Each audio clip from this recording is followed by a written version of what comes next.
How you doing, friend? Hello, hello. How you doing?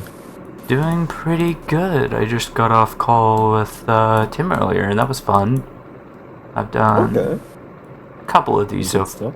far, and it was really interesting. There's a couple of people that have actually asked for written formats. Nix and Perrin did, and that saves me the trouble of learning to speak Japanese, so that's great!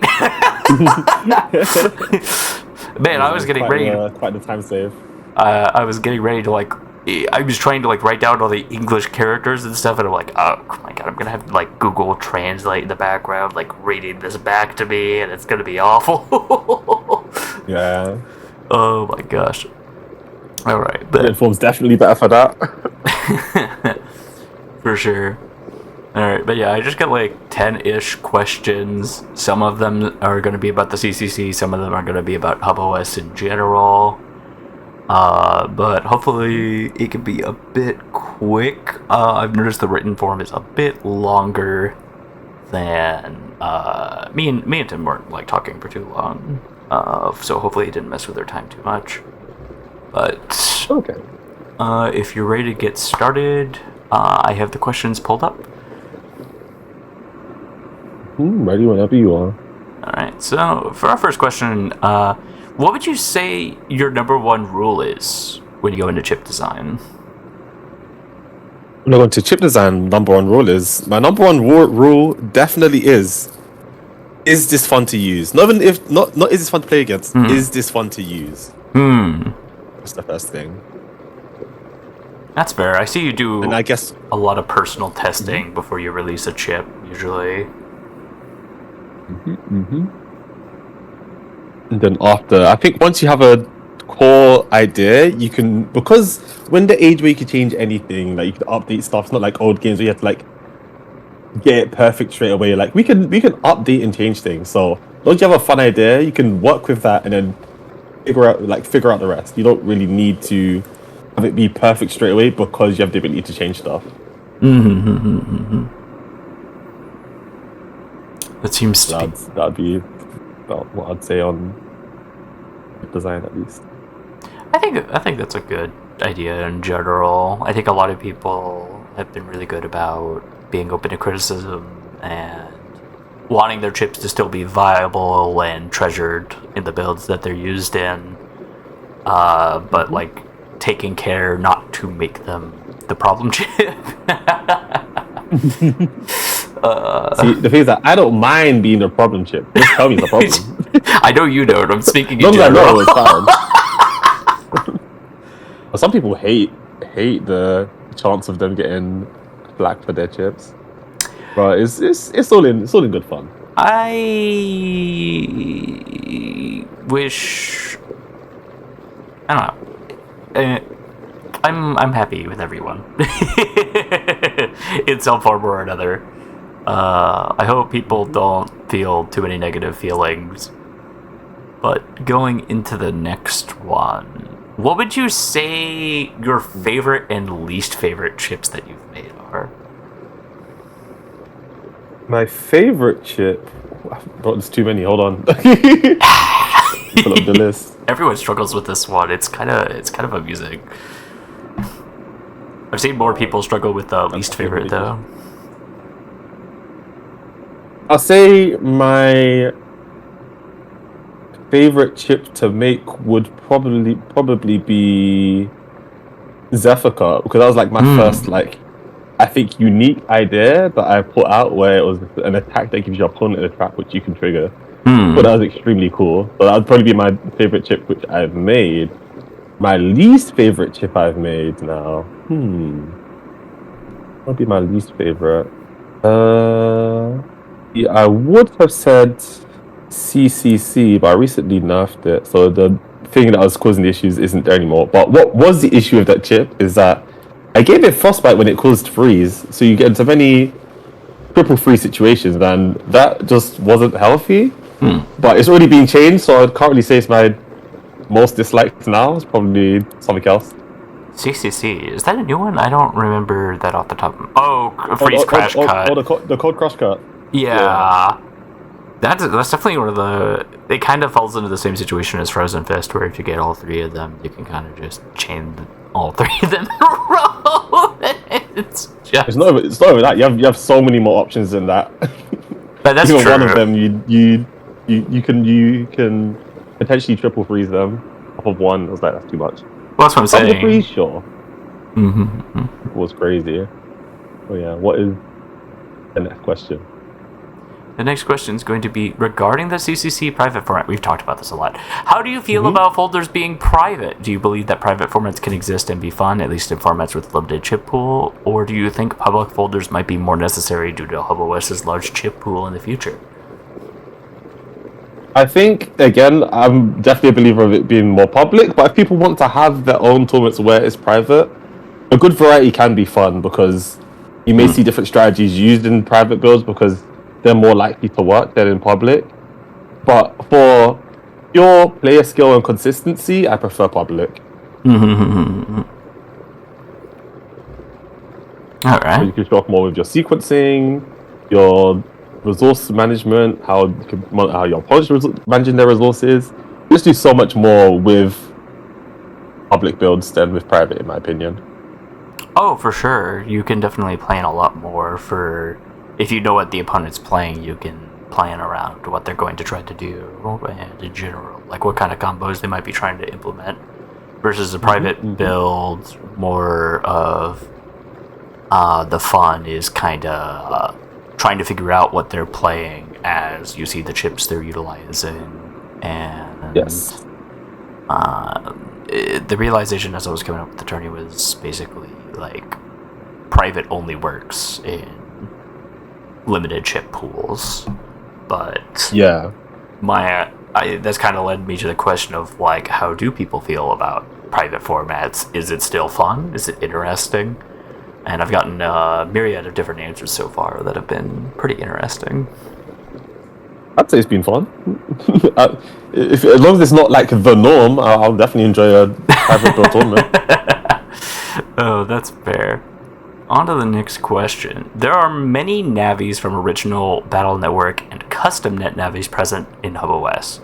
Have you enjoyed the diverse navi pool, and do you have any thoughts on their designs in particular? The Navi pool. Well, see, I'd love the Navi pool if everybody chose to actually interact with the Navi pool. That would be fantastic if people actually interacted with the Navi pool and didn't play Mega Man, Mega Man another version, Mega Man another version, and Mega Man another version, rather than playing like, I play what? I play Cobb, I play Roll, I play Medi, I play, I guess, Tangle with a arm change build, so it doesn't count as much. I play Wood Navi, I play Elect, like, I play everything that isn't Mega Man because we don't really get the chance to play them Navis. But apart from we complain about everybody playing Mega Man, I do like the amount of individual power and agency that Navis can have, and Navis having truly like their own playstyle and a playstyle that can at least have some power comparable to the Mega Man and can actually stand face to face to the Mega Man in terms of power. I think that is extremely cool, and that you have the ability to do that. One thing I am scared of though is there'll be a day where someone releases a Navi, maybe what? Let's say 1.5k HP and no downsides, and then we'll have. Oh yeah, that'd be crazy if we had a Navi with 1.5k HP and no element. Luckily, that hasn't really happened yet. That'd be so crazy. There's very much a chance of someone saying, "I just want my Navi to be the strongest in a base stats way, rather than like an interesting way. Maybe different mechanics and stuff is more interesting than just health or just that." But that could happen. There's that potential. So as long as people stay nice, I think it will stay interesting what Navis can do. It's funny you say that. My thought immediately went to like, I mean, Rockman is basically what you're describing. No, but before they were bugged, now they have an inherent weakness to pierce guards. Now they have a weakness. There was a while where they didn't, though. And KHP. Back then, that was ridiculous. It's certainly interesting. I haven't really seen people use it as much, but I kind of agree with you. There's a lot of unique gimmicks around, and a lot of people have really been messing around with like what it means to like have a unique trait of your Navi. And then there's so many neutral Navis where you can kind of define what their build is. So it's been really fun to like figure out what you want to do for like Cobb or like Roll, like you said, or like the normal Navi. It's really fun. Mm-hmm. Yeah, and I'm sure as time goes on, we're just gonna have more variety come out. Mm-hmm. And it'll be very cool to choose and to play. And like, this is gonna be interesting. The more variety we get, it's like an expanding fighting game character roster. Yes, exactly. Alright. Currently, we are between round 2 and semifinals of CCC. I know you're not, but like, what have your thoughts been on the format so far? I've heard some suggestions about a sampler event where people are assigned namespaces to pilot, and I've been thinking of a couple different ideas myself. What have your thoughts been? So far, the tournament, I've enjoyed it because even in my match versus Purin and Const, after round 1, I kind of understood what they were kind of going for and what their like folder is like based on. So it was nice figuring it out and be like, oh, okay, they're using this to do that. So it was interesting, the format. I say for this, I'm happy with how it is because it's only stuff in your namespace. I think it's more manageable, as you said. And a sampler event where you get someone else's namespace, I think would be really cool because it's like, oh, what things can they put together from someone else's like collection which they didn't design? And I'd gladly be into an event that like that. I'd definitely take part and enjoy to the fullest. It makes me really happy to hear that. I'm glad you've been enjoying it. It's been great. I guess going on to the next one. I guess kind of following up your thought is, during the chip creator clash, have any chips stood out to you or combos between namespaces and custom chips?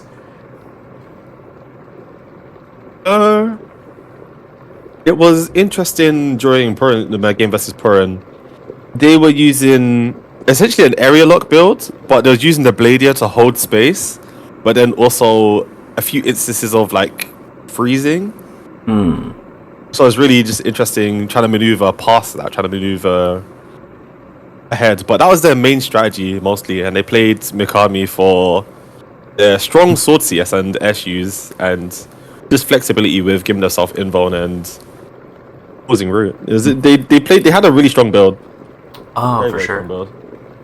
I know you and me have both fought Purin with the Nikami build, and there are no slouch with Nikami. I was terrified seeing that. I'm like, I didn't think about that, but I'm certainly looking forward to that match and kind of seeing how they played with the Bladia. Using the Bladia to defend the area is definitely sounds like an interesting strategy. It was so good.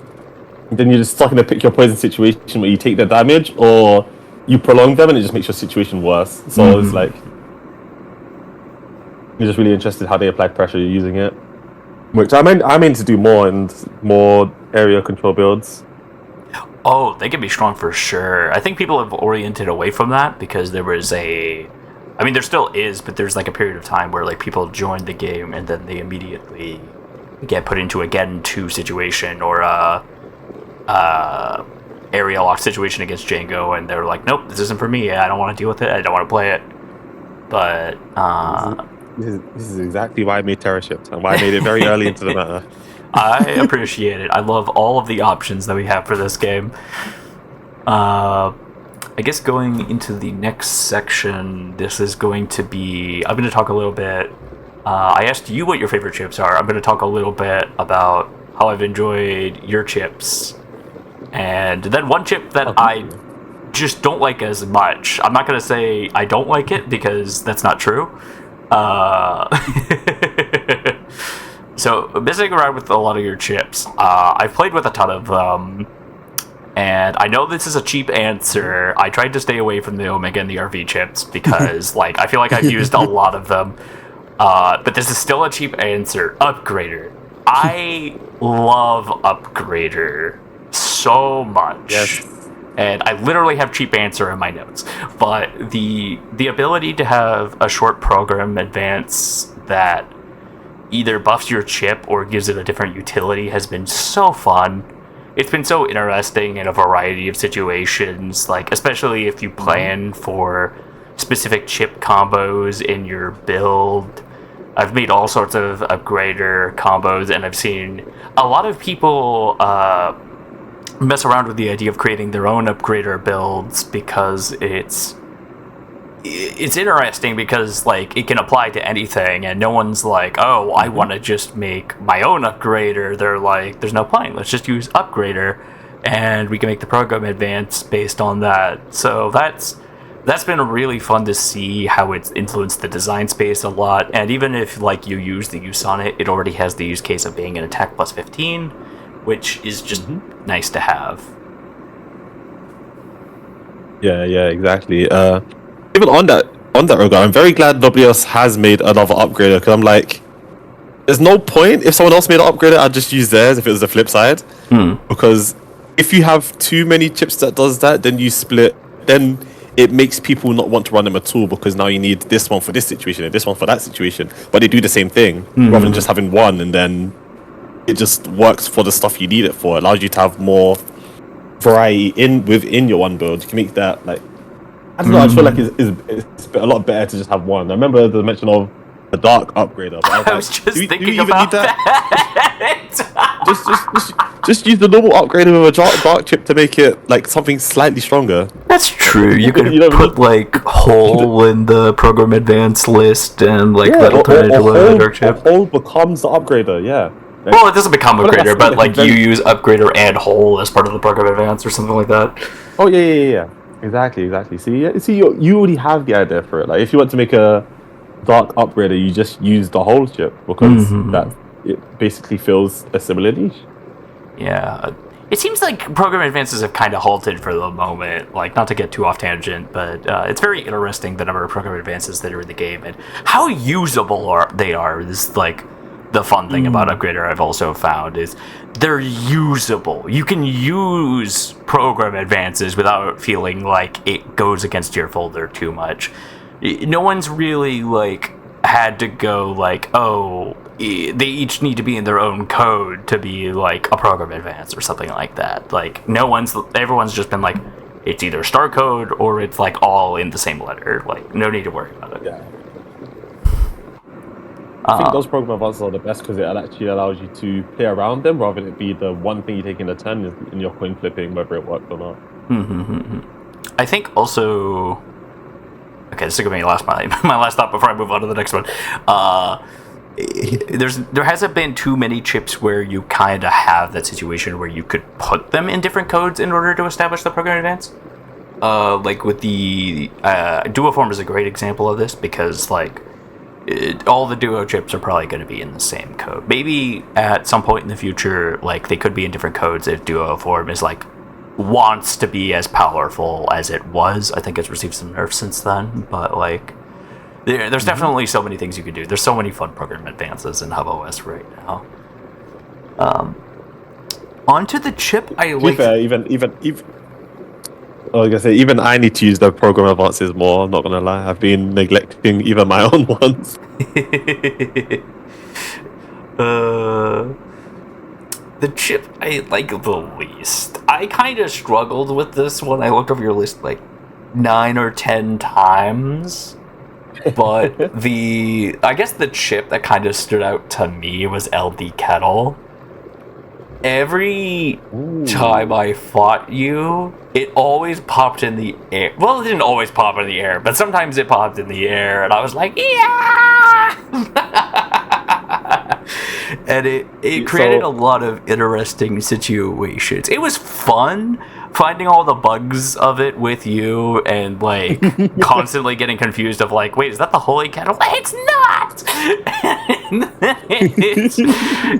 It's always funny. Like, it's a very interesting chip, and I look forward to seeing how it combos with Electman when Electman gets added. If Electman has the same identity, maybe someone will change it because Bolt's in the game, but LD Kettle is definitely like just the chip that popped into my brain. Like, if there's a chip that people say like, oh, when it pops up, you don't really understand what's happening. That's kind of the chip that kind of popped into my head. Of like, I never like when it comes out, I have like a split reaction before I explode. So the best way to think of the LD boiler, LD kettle is just think of it as a plus bomb. And currently, the thing with getting hit in the air has been removed. It only can actually be hit on its landing now. That was fixed quite a while ago, to be fair. Ah, But it's basically a delayed plus bomb. That's why I don't reduce damage when it hits you directly, because it doesn't cover all the area. It's Yeah. just a slow plus bomb that blocks a square for a little bit for 360 frames to be precise. And you can even see the timer. The timer is extremely clear to both players. You know when it's going to go off. yep. You have all the details and information. One thing that's probably overtuned is the panel sharing and the panel splitting, which you can do with it. That is extremely strong. Not true. It doesn't spread permaholes anywhere. It's not nearly as strong as it used to be. Okay. It shouldn't be doing that. I know, but I still love pointing it out. I actually might need to fix it again to stop the spread of area eater, because Oh, is that a currently different panel type? you could probably Element Man Omega swords hit empty panel and throw a boiler in it and spread for area eater panel. But they will recover, so maybe I leave it as an extremely strong interaction. But I'll think about it. I mean, that's But, yeah.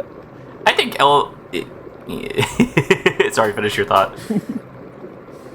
Yeah, but I was like, I feel like the as a whole is still fine, especially after the bugs have been fixed. And even with it as a charge shot, you can only get it once every 3. Apart from, oh no, I guess you swapped the kettle from it. Hold on, I see where more problems may occur with it, but we'll get to that when they arrive and people find problems with it, and I'll fix it. Oh, hearing that it doesn't get hit in the air anymore is a breath of fresh air. I didn't know that got patched. So it's a normal kettle now, because even I was annoyed when it was getting hit in mid-air. I was thinking, why is it getting hit here? But then I looked at the corner like, oh, okay. That's interesting. I'll definitely have to look at that later if I make a chip. Going into the next section, we're going into the unique questions. So these are the non-general questions that I decided to come up with for you. So this one probably could have been seen like a mile away. So far, the Omega and RV chips have done an amazing job of replacing the BM3 identity for V4 and V5 chips, letting Navi chips have strong utility as gigas and now dominate certain builds. What would you say your favorite Omega and RV chips are? My favorite Omega and favorite RV chips. Well, favorite RV chip. Let me look at the list. Hold on. Because luckily on the hubos website, I can literally just copy paste the RV icon and show me all of them. Favorite RV chip. The one I use the most definitely is Roll, but I wouldn't say it's my favorite. My favorite one Really? Okay. is I use it a lot, but it's not. I don't think it's my favorite. I say my favorite would be probably Flashman. I really like using Flashman. Like it's really strong. Okay.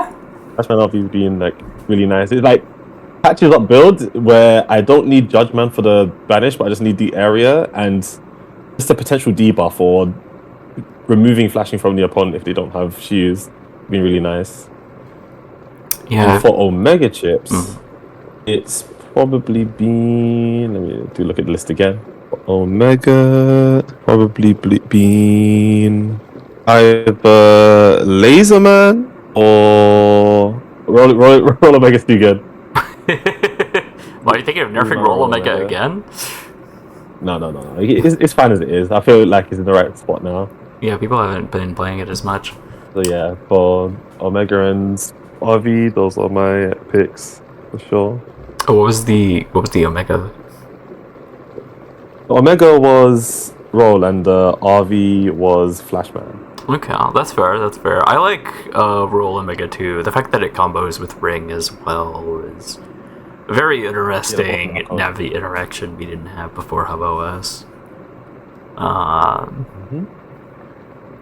Going into the next question, what were your thoughts when making your CCC build? When I was looking over it, I saw a pretty normal L code build.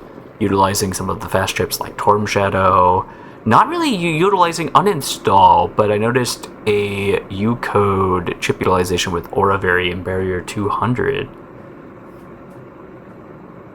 Yeah, with that, because my playstyle, even in Gregor, is like very charge shot based. I just wanted to create a trapping folder, the easy to use trapping / crowd control folder where I could just control space, put down some statuses, and just have time to land my charge shots and just general stuff. And the Auravari is actually splashed in because barriers are really hard to account for and get rid of with navis without wind. So the Auravari covers as essentially a third wind rack in a folder. And if I have the right situation, if I barrier up and land Element Man freeze or stun from anything else, I can use the command codes with the extra boost from my Barrier 200s or Life Aura for the chip. So it's a very good splash chip for honestly any folder. I definitely got to give your variable swords more a try. I got to admit, I haven't really been messing with them, but I know they're all like pretty powerful from what I understand. I guess that kind of answers my next question. I was going to ask about your cost. You picked Redman for this tournament. I know because you wanted Redman to be represented, but at 1400 HP, Cust 8 pet build, I'm supposing that your Cust was set up to kind of immobilize with the rush and kind of like interrupt people with the beat, and then just kind of be as aggressive as possible from that point forward. Pretty much, yeah. And I was like, what cost can I use that in? And Salad's cost is just really, really good. So I didn't want to run a bugged build because I have no way to hold costs. I won't have that till I do the Redman rework. So just having something that's consistent and that I don't need to wait for anything, because especially in a blind build, you just want your stuff to be good from the get-go. You don't really want inconsistencies in your build. And even though low HP, I have enough defense with Video Man RV, my 2 barriers, my Terra Shift. Like, I have enough defense within the folder to allow myself to run that low HP. And with the beat as well, that can interrupt a really strong mega chip, especially with how strong mega chips are now and like how costly mega chip slots are in folders. I feel like beat is worth a lot of HP. Especially since the what's it called? The chip selection order is a lot more random than it is in normal BN6, so there is a chance that it hits the Giga chip as well. Yeah, exactly. Alright, so going on to the next question. Do you have any current plans for chips at the moment? Are you focusing more on some chips that you felt you wanted to make, or are you focusing more on some of your Omega RV chips, maybe some support chips? What are your thoughts on what you want to design at the moment? My current focus now, or at least my current ideas, are more on the RV and Omega chips, since I've made the chips I need to for now. I do need to make actually a chip for Redman, a chip charge for the Mega Man form called Igniter. It'll be a kind of like a plus bomb, but the top and the bottom part will only be like a pair for like a little duration, and then it'll be like just a wide sword kind of range, just to like dissuade you from walking into it. It's not going to do a lot of damage, but it will apply burn, and it will essentially just constantly stack up burn. I can't help fully stack it, and then I can't help but feel he's gonna throw a tiny compressed kettle Sprite. It's the plus bomb. That sounds funny. That is going in. That is going in. I'll put teeny kettle here. Sorry to interrupt you. Could you finish your thought? That is a fantastic suggestion. But other than that, I do have some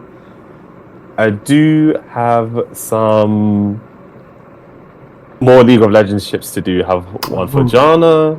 Have a Mister chip to make. Is it I have a Draven chip to make. Wait, for who? Janna? Mister? Janna? Janna. No, it's Janna's Q. Janna's Q. Janna's defined by her shield. What do you mean? It is, but you have the tornado, which powers up, and then you can use when it goes. Like, imagine giving a rock cube barrier 200. That'd be extremely funny. That's Jonna's identity.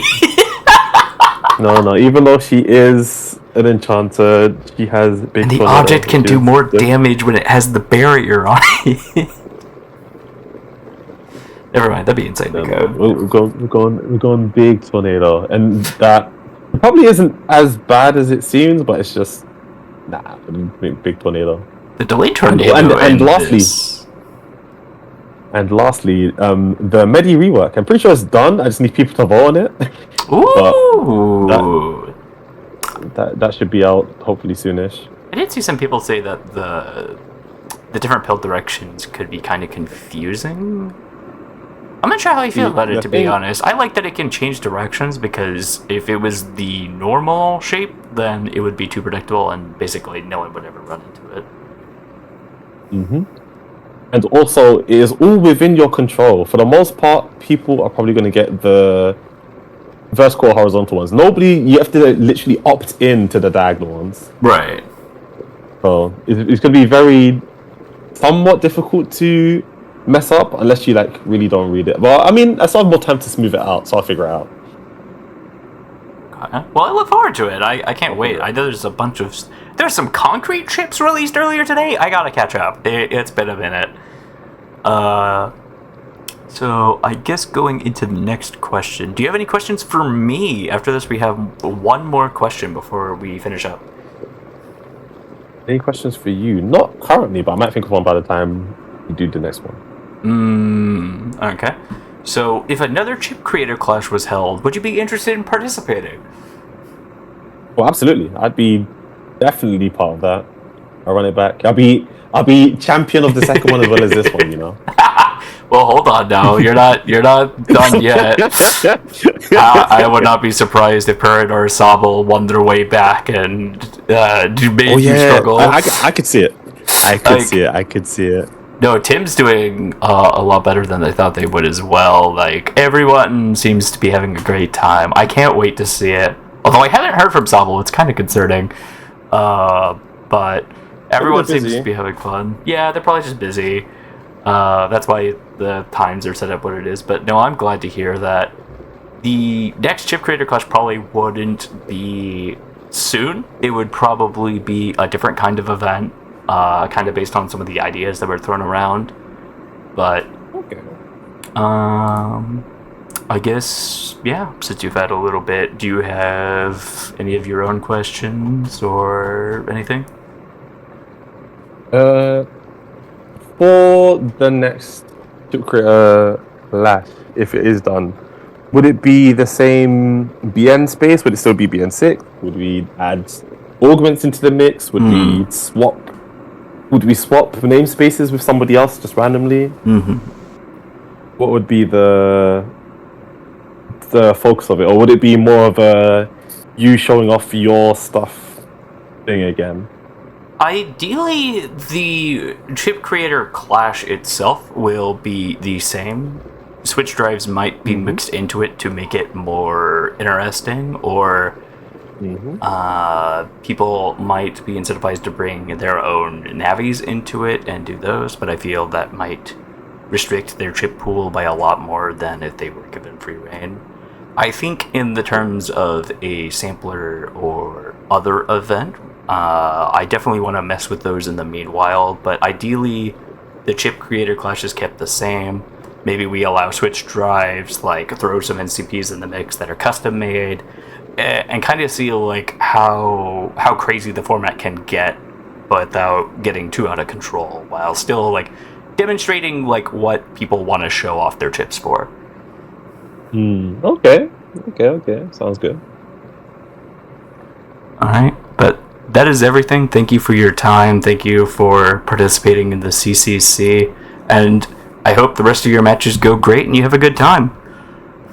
I definitely will have a good time, and it will be interesting to see what the rest of the tournament will bring. I'll talk to you later, friend. Thank you. I hope you have a good evening. Yeah, hope you have a fantastic evening yourself too. I'll catch you later. Yeah, bye. Bye.